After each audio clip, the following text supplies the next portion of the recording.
zetu vizuri, saizi ni saa saba tunataka kumaliza, na tuna pre-wedding ambao tuko mbele yetu, na pia kuna watu wa IBC pale Amina, ili na wao baadaye itakuwa ya baraka sana.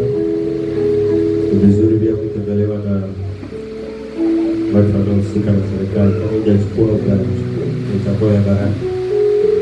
Amen.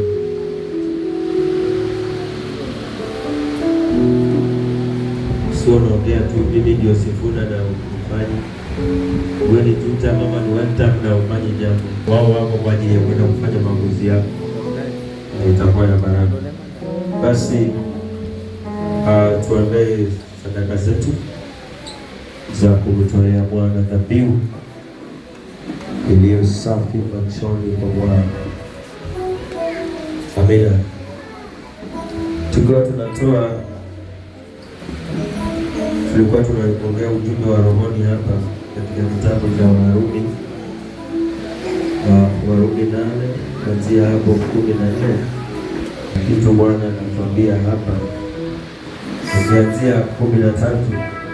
Wakati tunajiandaa kutoa sadaka zenu, na mimi nawaburudisha na ufupi wa neno kidogo.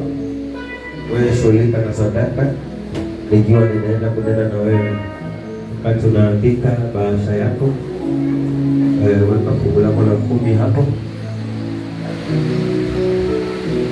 Vile pia sadaka yako ambayo itafanyika kwa manukato mbele za Bwana, na itakuwa ya baraka sana. Na ujue kumtolea Bwana Mungu wako, maana wanaofunga watu pia wanajua kutolea mizimu yao. Ndio usishindwe, ni ufanye kilicho bora kwa Mungu. Na wacha tusikie hapo Warumi inasemaje. Wanasema Amen. Kitabu ni cha Warumi 8 kuanzia mstari wa 13 inasema kwa maana kama tukiishi kwa kufuata mambo ya mwili mwataka kufa, bali kama mkiafisha matendo ya mwili kwa Roho mtaishi. So inapozungumzia maneno haya inasema inaweza kuwa roho yako inatamani kumtolea Bwana, lakini mambo yako ya mwilini yanakukataza wewe mwenyewe binafsi. Nasikia tu roho yako inakwambia hapana, usifanye. Mwili unakwambia hapana. Mwili unakwambia toa. Roho nyingine ambayo imeambatana na hiyo mwili tuseme. Najua mwanadamu ana roho moja.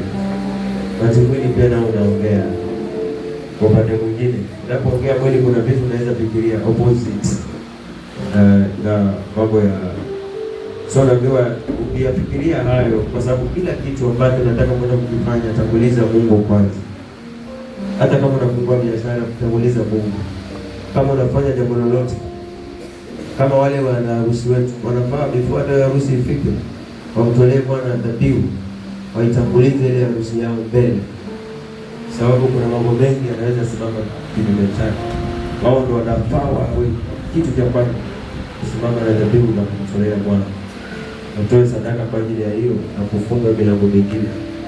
Nasema ukipata mambo ya mwili unataka kufa, basi utaishi. Kuna kitu chako kitaishi kwa sababu ya unapofanya jambo lolote kwa ajili ya mambo ya Mungu na kuongoza mwenyewe kiroho, utakuta ile jambo linakuwa na msimamo. Ndio wewe ni biashara, utakuwa na msimamo. Ndio wewe ni ndoa, utakuwa na msimamo. Ndio wewe ni kazi yako, hata kama umeajiriwa, utakuwa na msimamo. Chochote unachofanya itakuwa na msimamo wa Mungu. So fanya mambo kiroho, sio. Nasikia hapa nasemaje? Kiendelea. Wote wanaoongozwa na Roho wa Mungu. Hao ndio wana wa Mungu. Umesikia? Wanaongozwa na nani? Na nini? Bona mwongei, hamna roho sasa ni mwili. Kwenye sadaka kuna bado mwili Na kutoa ni nini? Kutoa ni nini? Na imefungwa hivi. Lakini mganga atakapoenda kutaka kukufanyia kitu, akoraje auze bubu zake. Anaenda kuweka vitu paka na aliuma, mama lazima nionyeshe.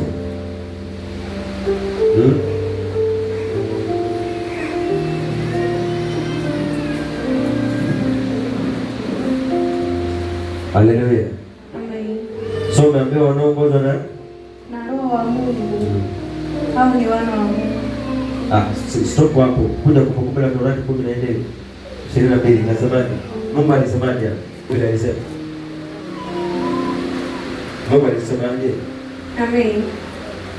Kumbukumbu la Torati 14:22 inasema, usiache kutoa zaka ya fungu la 10. Na wewe kweli unamwambiaje? Usitoe. Unaiona ni nyingi. Alafu unasema pesa yako ni nyingi. Unamfaulu. Wow. Haleluya. Amen. Angalia vile shetani amekushika. Asilimia kubwa watu wengi wanashikwa hapa. Amen. Amen. Sasa unakuwa Kristo jina, lakini Mungu lazima kuonyesha vitendo vya upendo. Ibrahimu angalia vile alivyomwonyesha Mungu vitendo. Yakobo angalia vile alivyomwonyesha Mungu vitendo. Angalia watumishi wote ambao walipiganiwa na Bwana. Tunatembea kwa njia gani? Tunatembeaje sisi? Ni kweli Mungu kweli akikaa katika kiti chake cha enzi anaona upendo wako. Unapofika mahali pa kutolea tunashikwa na mikojo. Nenda chooni, baada zingine tunabudi sote pamoja. Au toki kwa chumba pake ibada ya matoleo imeisha. Unataka alafu naona imba hakuna sina itakayefika kile kuja. Ili kukamata pake na kupeleka chooni. Haleluya. Amen. Baba anasema usiache kutoa zaka zako za fungu la 10, na wewe hujawahi toa fungu la 10 bila mshahara. Na maondoo yako ya shamba ya mwaka baada ya mwaka. Wow. Mwezi baada ya mwezi. Wiki baada ya wiki. Nategemea na vile utakavyojiwekea kulingana na biashara yako. Amen. Maana ukulima unatokea mwaka baada ya mwaka. Walikuwa wanapeleka mbegu zao kina Isaka. Kiangalia kitabu cha Mwanzo kabisa, wakina Abel na Kaini. Sasa hapa ndipo ambapo Mungu anajua matendo yake. Ni kweli hakuna silaha itakayo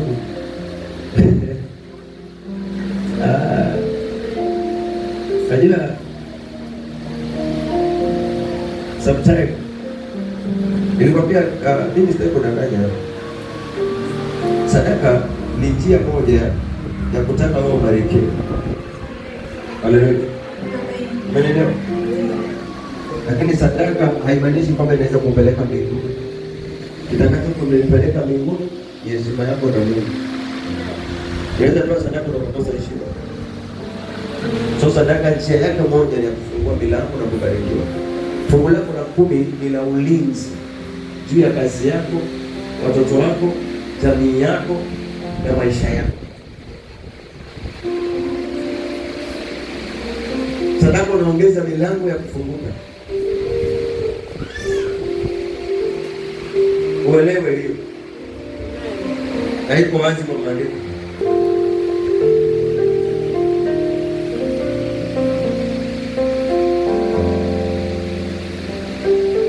Sasa wewe usitoe sadaka uone mambo yako hayaendi vizuri. Sadaka ina nguvu sana kwa ajili ya masikio ya maombi yako bila unahitaji. Acha nikwambie ukweli, ndio maana Mungu anasema mlijaribu kwa hiyo njia. Uone kama sitamfungulia milango. Unaona sasa? Unaona sadaka mahali ilipo inafungua nini? Inafungua nini? Milango. Na baraka na mtu aliyefungwa. Unaona? Unaona sasa? Yeah.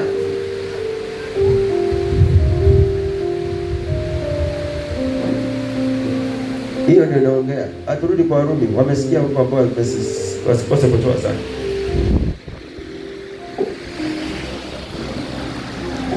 Anasema wote wanaongozwa na Roho ni watoto wa. Lazima upate vile Mungu wako anakwambia. Lazima upate vile babako anakwambia. Usiende kinyume na hiyo. Haya, umesema sasa hivi baba, roho wako ingie ndani yako. Roho anaweza kukataza usitolee Mungu. Sasa ukiona umekataza umekaribisha nani? Anasema nyinyi ni uzao wa nani? Baba yenu ni nani? Anayewakataza msifanye nini? Alafu nakuwa na maswali mingi yasiyokuwa ya maana katika akili zako. Asifiwe sana Yesu. Amen. So ujue maana ya sadaka. Maliza. Kwa maana kama tukiishi kwa kufuata mambo ya mwili tutakufa. Bali kama mkiapisha matendo ya mwili kwa roho, mtaishi. Kwa kuwa wote wanaoongozwa na roho wa Mungu, hao ndio wana wa Mungu. Hawezi kuwa babako ni roho na mambo ya mwili yanakuongoza. Unakataa, yaani ukipata unaona ni kingi. Na wakati ulipata kingi mpaka kikakuishia kwa kwamba tena Mungu nizidishi. Hello. Kitu cha muhimu uzima na ukiwa na nguvu na afya. Hizo vingine vyote si vyako. Ni Mungu apeana. Unasikia bwana? Sasa Mungu akishakupea ndio kuvitumia na huyu Mungu. Usije kitu kingine hapo kikakutumia vibaya. Amen. Usisikie hapa binadamu anajitolea kufanya kitu fulani. Usifikiri kwamba yeye ni milionea, hapo na hiyo roho. Amen. Alianza tangu hii kanisa ikiwa haina madirisha, kama nikwambia. Kabla hata hajafika, hata kabla hakuja kujua. Haleluya. Amen. Na sio yeye peke yake, kuna wengine hapa kwa sababu lakini kwangu amekuwa msaada mkubwa. Amen. Amen. Pamoja na kanisa nzima. Haleluya. Amen. Hata sasa nikiongea kuhusu hizi nani zinakaa vibaya hapa. Mmoja alitolea tu atununulie hizi. Hata aliona sijui Eunice anauza sijui kwa nakata ile juu. Huko nakaa. Unajua maana Biblia inasema ni yake nyumba yako ikuwe vizuri kuliko iwe na misumari. Bwana mna makateli ya kufanya hivi. Mungu wako. Au nataka pia pastor afanye. Pastor afanye mwaka kwa kabarikiwa nini?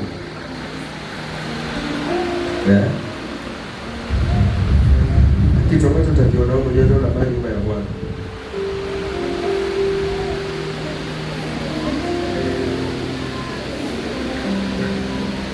Nilifurahi nilipopewa tende. Hawezi sema hiyo, maana nyumbani kwa mama kuna gani? Felix. Okay hapo. Ajua hiyo baba itamchoka hiyo. Amen. Amen. Yeah. Tuangalia moja simame na dirisha pili, mwingine simame na dirisha pili. Zile chumba sisi zinauza pesa ngapi? Hiyo chumba inauza pesa ngapi? 500. Ndio pesa 500. 500. Sasa 500 ndio 1000. 1500. Wewe unakula ngapi? Ulinaiba nyumba mpaka mwenyewe akakuachia free. Tupatie ile kwa nyumba basi. Ndio kupe neema ya kujenga yako. Hapo. Umenunua moja ya. Thank you.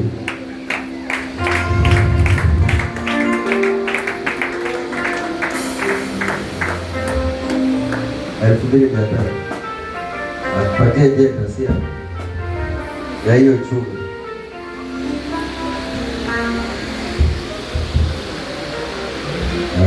Mwingine okay, tosha hiyo kwanza. Nimeona mvua ikinyesha upepo unaingia. Tumepata dirisha moja, bado mbili, bado moja. Nipatie 500. Nataka 500. Yes. Tumepata dirisha mbili. Wanitumani moja, sawa, tunashukuru. Hiyo iko sawa. 1 2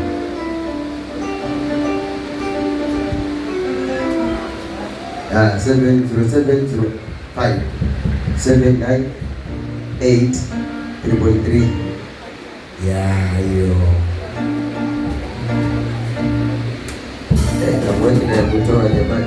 Sawa, asante. Pigeni makofi mtoto wangu. Haya, nadhani zimetosha kama bado tutampatia msao yenda amezoea wewe atakuja nazo curtains zineza kuna ziko curtain hapa. Wacha sababu leo tuna wedding, tumepata chumba tukimaliza wedding kwa tatuletea za curtain. Ninaona hiyo pepo ukipiga mvua inakuja hivi, watoto wangu wanabaki hivi wanapita nywele zao na wale wanathamini nywele kuliko mwili. Yaani hapo hivi kichwa kisijeshewe, lakini yenye bana inawapendea hivyo. Sijui mnaheshimu ile pesa mmepeana hapo, lakini pesa Pazana alisema ni haki kuweka 2,000 hapa na uje shilingi 50.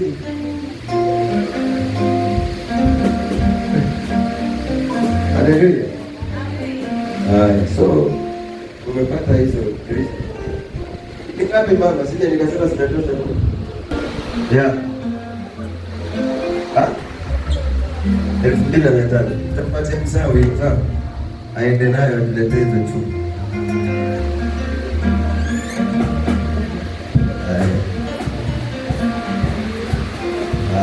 Sija nikasema nimekula za madirisha, mimi sadaka sasa ndio naruhusiwa kwenda kutoa. Acha niombe hiyo sadaka.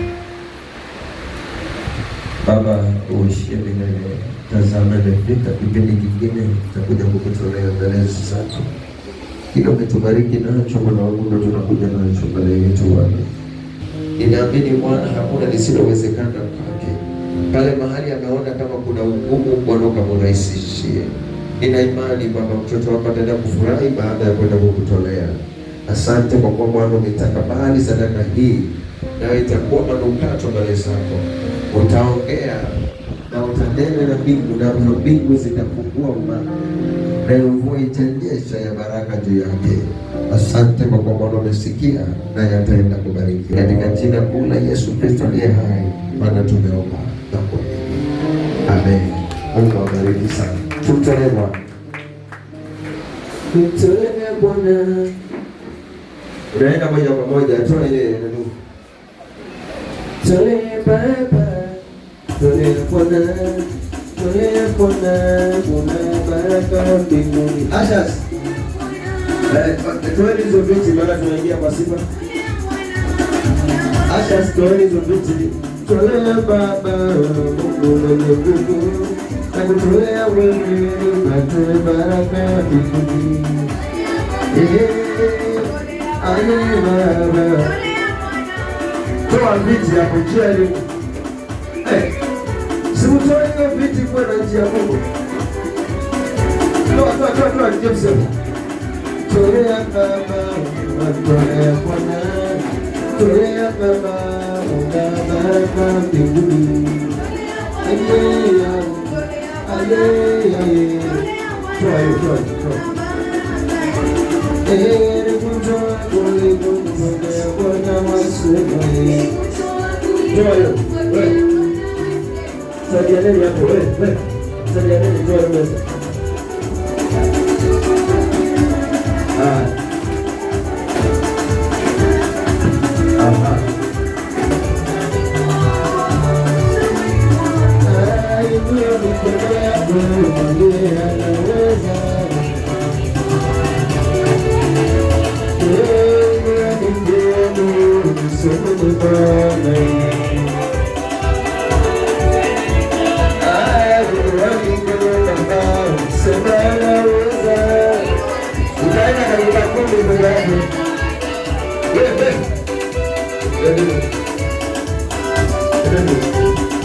Kazi yenu ni nini? Unaona watoto hapo. Hawa watoto wakae pale, wasiende huko nje mnabariki.